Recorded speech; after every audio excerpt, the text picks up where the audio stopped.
দেখো আমি ঘি দিয়ে পরোটা বানাচ্ছি। আমার ঘি দিয়ে পরোটা খেতে হেভি লাগে।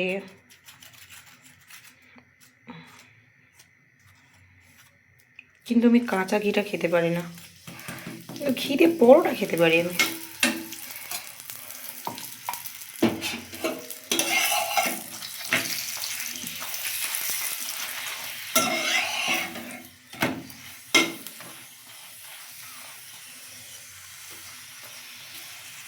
পরোটাটা আস্তে আস্তে করে ফুলছে, আঁচটা একটু বাড়িয়ে দিই। কার কার পরোটা খেতে ভালো লাগে একটু কমেন্টে জানিয়ে দিও। আমার খেতে দারুণ লাগে।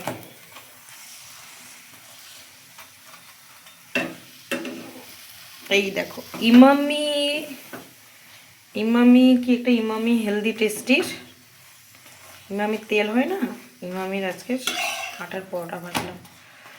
বাহ কি সুন্দর হয়েছে দেখো। টাটা।